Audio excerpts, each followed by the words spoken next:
Hello friend, आज की इस वीडियो में मैं आपको क्लास 12th फिजिक्स का जितने भी फॉर्मूला बनते हैं सभी फॉर्मूला आज के इस वीडियो में कंप्लीट करने वाला हूँ। जी हाँ, एकदम सही सुन रहे हो, सारा फॉर्मूला एकदम कंप्लीट करने वाला हूँ। तो आज के बाद आपको फॉर्मूला का टेंशन नहीं रहेगा, क्योंकि न्यूमेरिकल करने जितना इम्पॉर्टेंट है उससे ज़्यादा याद करना फॉर्मूला इंपॉर्टेंट है। जब फॉर्मूला आपका तैयार रहेगा ना, तो आप कुछ भी कर सकते हो, कुछ भी, यानी कि न्यूमेरिकल तो बड़े आराम से लिख सकते हो। तो आज मैं सारा फॉर्मूला क्लास 12th के लिए लेकर आया हूँ। देख लो, क्लास 12th भौतिक विज्ञान। देखो, विद्युत आवेश, विद्युत आवेश क्या है? फॉर्मूला होता है Q बराबर आई टी। Q क्या होता है? आपका आवेश होता है, I विद्युत धारा होता है, और T क्या होता है? समय होता है। अगर आपको पूछा है कि विद्युत आवेश ज्ञात करो, तो क्या ज्ञात कर लोगे? कहोगे अरे भैया, विद्युत आवेश का तो फॉर्मूला बताया थे, क्या बताया था? Q बराबर आई टी। तो डायरेक्ट Q बराबर आई टी हम लगा देंगे। ठीक है, समझ आया? तो Q बराबर आई टी हो जाएगा। दूसरा है विद्युत क्षेत्र की तीव्रता। अगर विद्युत क्षेत्र की तीव्रता पूछेगा तो E equal to F upon Q. F जो होता है फोकस जो बल हो गया, क्यू जो होता है आपका क्या होता है? आवेश होता है। कह दिया कि इतना आवेश है ना, जैसे 4 दशमलव कुछ करके ऐसे आवेश दे दिया तो इस पे रख दो। फोकस बल दे दिया तो इतना रख दो। जैसे यहाँ पर विद्युत धारा दे रही है, धारा का मान यहाँ रख दो। समय कितना है? 4 है, 4 सेकंड का ऐसा क्या है, तो उसको Q बराबर आई टी में रख दो। ठीक है, तीसरा क्वेश्चन देखो, एफ बराबर 1/4πε0 इंटू Q1 Q2 बटे आर स्क्वायर। जैसे दो आवेश है ना, अगर दो आवेश का मान दिया, जैसे यहाँ 4 हो सकता है, यहाँ 5 हो सकता है, और उसके बीच की जो दूरी है r है ना, तो r का भी मान रख दो। बस सिर्फ अगर फॉर्मूला याद है ना, तो आप कुछ भी कर सकते हो। बता दिया ना। बलाघूर्ण का फॉर्मूला क्या होता है? टाउ इक्वल टू क्या होता है? P E sine theta. क्या होता है? Tau equal to p E sine theta. देखो, दो फॉर्मूला यहाँ पर भी देख लो फटाक से। गॉस की प्रमेय बहुत इंपॉर्टेंट फॉर्मूला मेरे दोस्त, बहुत ज़्यादा इंपॉर्टेंट है। क्या होता है? ई बराबर 1/4πε0 गॉस की प्रमेय, ध्यान देना। अरे नहीं नहीं नहीं नहीं नहीं नहीं नहीं, गॉस की प्रमेय का फॉर्मूला क्या होता है? Phi E equal to Q upon epsilon naught. मैं यहीं पे लिख दे रहा हूँ, ये नहीं होता, ये तो दूसरे का फॉर्मूला लिख दिया यहाँ पर। सॉरी यार ना, फाई इक्वल टू क्या होता है? क्यू अपान एप्सिलॉन नॉट, ये होता है गॉस की प्रमेय का फॉर्मूला। ठीक है, वैद्युत विभव क्या होता है? V equal to W upon Q naught. V equal to W upon Q naught, यही सिर्फ गलत था। फाई इक्वल टू क्या होता है? क्यू अपान एप्सिलॉन नॉट, ये नहीं होता मेरे दोस्त। ठीक है, देखो, हाँ यहाँ पर देखो, वो नहीं होता है, इसको कट कर दो। ठीक है, देखो, वैद्युत द्विध्रुव आघूर्ण का क्या होता है? P बराबर, अगर पूछ लिया कि वैद्युत द्विध्रुव आघूर्ण 4 है, तो और कुछ बीच की दूरी इतना है, ऐसे ऐसे करके दे दी उल्टा सीधा, तो P वैद्युत द्विध्रुव आघूर्ण होता है, Q आपका आवेश होता है, और 2 ये क्या होता है? बीच की दूरी। ठीक है, ये हो जाएगा आपका वैद्युत द्विध्रुव आघूर्ण का फॉर्मूला। देखो आ गया। द्विध्रुव की अच्छी स्थिति की तीव्रता क्या होता है? E equal to 1/4πε0 into 2p upon R Q. ये अच्छी स्थिति। अगर आपका निरक्षीय स्थिति पूछ लेता, निरक्षीय अगर आ गया कि द्विध्रुव की निरक्षीय स्थिति की तीव्रता, तो क्या हो जाएगा? E इक्वल टू 1/4πε0 इंटू क्या हो जाएगा? P अपान आर क्यू हो जाएगा, यानी 2 यहाँ से हट जा रहा है सिर्फ, क्या 2 यहाँ से उड़ा देंगे हम इसको, 2 को नहीं लिखेंगे और P अपान आर क्यू हो जाएगा। समझ आ गया? P क्या हो गया आपका? वैद्युत द्विध्रुव आघूर्ण हो जाएगा, R दूरी हो जाएगा। ठीक है ना, E इक्वल टू और 1/4πε0 है, ये है। नेक्स्ट है अनंत विस्तार वाली समतल अचालक चादर के निकट वैद्युत क्षेत्र की तीव्रता। E बराबर sigma upon 2 epsilon naught. E equal to क्या होता है? Sigma upon 2 epsilon naught. कब रहेगा? अनंत विस्तार वाली, क्या? अनंत विस्तार वाली समतल अचालक चादर के निकट वैद्युत क्षेत्र की तीव्रता, यानी वैद्युत क्षेत्र यानी कि E की तीव्रता पूछा है, तो E इक्वल टू होता है 2 सिग्मा अपान 2 एप्सिलॉन नॉट। ठीक है, आगे देखो, आवेशित चालक प्लेट के ठीक बाहर विद्युत क्षेत्र की तीव्रता, ठीक बाहर, तो E इक्वल टू क्या होता है? Sigma upon epsilon not.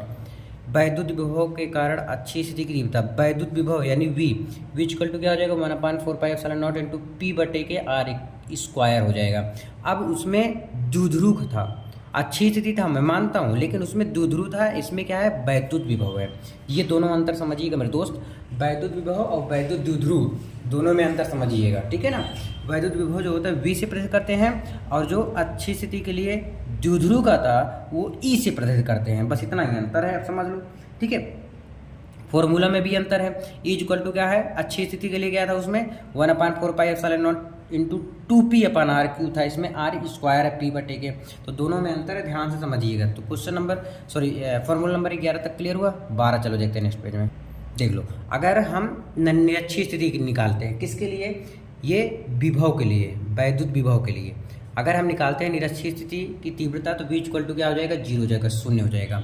विभव प्रवणता E equal to lambda V lambda X बटे के। बिंदु आवेश के कारण विभव मतलब क्या होता है मेरे दोस्त, वी से प्रेरित करते V equal to 1/4πε0 into Q upon R. ठीक है, क्यू आवेश होता है, जो कि सब कुछ बता रहा हूँ भाई, लिखते चलो।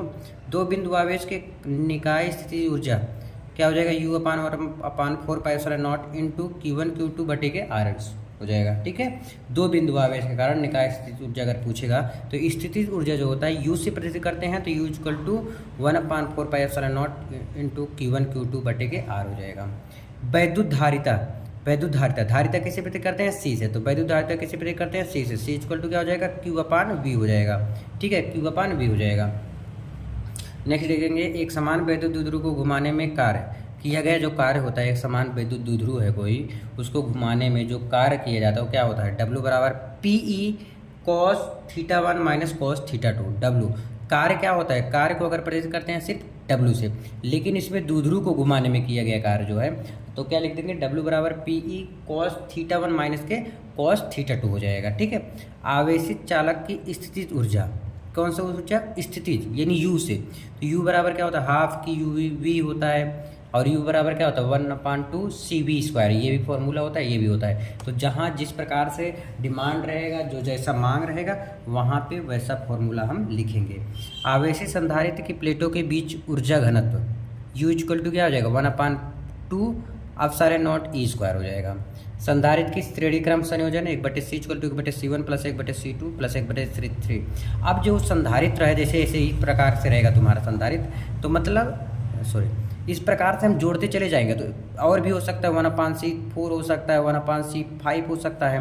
तो अगर संधारित्र के लिए श्रेणी क्रम का संयोजन आ गया तो 1/, में रहेगा। समांतर में c equal to c1 plus c2 plus c3 plus c4 ऐसे ऐड करते चले जाओ, कुछ भी कर सकते हो लास्ट तक, जितना आपका संधारित्र दिया रहेगा। जैसे ये इस प्रकार से रहेगा, यहाँ पर 4 हो सकता है, यहाँ 5 हो सकता है, यहाँ 6 हो सकता है, जितना दिया रहेगा उस हिसाब से हम c की वैल्यू ऐड करते चले जाएंगे। तो 21 तक आपको समझ में आया। चलो 22 देखते हैं नेक्स्ट पेज में। 22 से आपका वैद्युत धारा I इक्वल टू क्या होता है, Q/T। तो Q आपका समय होता है, Q आपका आवेश होता है, T आपका समय होता है। गतिशीलता क्या होता है, न्यू इक्वल टू VD बटे के E। विशिष्ट चालकता तथा धारा घनत्व, धारा घनत्व क्या होता है, J। धारा घनत्व हम J से प्रयोग करते हैं तो J equal to sigma E होता है। अनुगमन वेग तथा धारा घनत्व में संबंध, अच्छा अनुगमन वेग का फॉर्मूला नहीं लिखा क्या, अनुगमन वेग का नहीं लिखा गया यार। देखो अनुगमन वेग तथा धारा घनत्व किसे प्रयोग करते हैं, जे। देखो अब एक चीज़ और देख लो, धारा तथा अनुगमन वेग, इसीलिए कहता होता है, ध्यान से देखा करो। अनुगमन वेग क्या होता है, I बराबर NE/AVD, ये तो अलग फॉर्मूला हो गया। धारा तथा अनुगमन वेग में अगर आ गया फॉर्मूला लिखने के लिए तो I बराबर NE/AVD, पता नहीं कैसे मैं इसको भूल गया, नहीं लिखा, नहीं तो ये बहुत ज़्यादा इंपॉर्टेंट है मेरे दोस्त। अनुगमन वेग तथा धारा घनत्व में संबंध, J इक्वल टू I बटे V। डिस्टेंस हेतु क्या होता है, P बटे Q इक्वल टू R बटे S होता है। विद्युत धारा W बराबर VQ, W बराबर VIT एंड W बराबर IRT होता है। किलोवाट घंटा में व्यय ऊर्जा, जो ऊर्जा है उसको व्यय ऊर्जा में जो है उसका क्या है फॉर्मूला, क्या होता है वाट गुणे एम्पियर गुणे धारा बटे 1000। शक्ति P बराबर W/T एक फॉर्मूला है, P equal to VI, W बराबर I²RT। बायोसेवर्ट का नियम देख लो मेरे दोस्त, लॉरेंज बल देख लो, न्यू जीरो तथा ε0, ये बहुत इंपॉर्टेंट है, ये एक नंबर में कभी कभी पूछ लिया गया है कि C इक्वल टू क्या होता है, न्यू जीरो और इस ε0 में संबंध, C इक्वल टू क्या होता है 1/√, में न्यू जीरो ε0। ये बहुत इंपॉर्टेंट फॉर्मूला है, इसको ध्यान से अच्छे से समझ सोच के करिएगा, ठीक है। लॉरेंज बल का फॉर्मूला क्या होता है, यहाँ पर बराबर QB sin थीटा होता है। आई होप यहाँ तक आपको समझ में जरूर आया होगा। अब एक पेज और है उसको भी दिखा देते हैं, टोटल 40 फॉर्मूला मैं लेकर आया हूँ। देखो गतिशीलता गतिमान आवेश पर लगने वाला बल किसे पता करते हैं, F से, तो F equal to IBL sin theta हो जाएगा। क्या हो जाएगा, F बराबर IBL sin थीटा। वृत्ताकार धारावाही लूप में के केंद्र पर उत्पन्न चुंबकीय क्षेत्र B equal to mu zero बटे I बटे 2R। परिमित लंबाई के B इक्वल टू क्या होता है, न्यू जीरो बटे 4 पाई इंटू I बटे 4 sin φ1 माइनस sin φ2। ठीक है, एक समान चुंबकीय क्षेत्र में लूप पर लगने वाला बल आघूर्ण क्या होता है, टाउ बराबर क्या है NIAB sin थीटा। दो समांतर धारावाही तारों के बीच लगने वाला जो बल है ये फॉर्मूला हो गया, और एम्पियर के परिपथीय नियम ये हो गया। तो एक बीच में भी लिखवाया था, उसका नंबर मैं नहीं बताया। 40 से ज़्यादा ही फॉर्मूला मैं बताया हूँ। आई होप आपको समझ जरूर आया होगा। तो आज के लिए इतना ही, मिलते हैं नेक्स्ट वीडियो में। प्लीज़ कमेंट करके बताइएगा कैसा लगा आपको।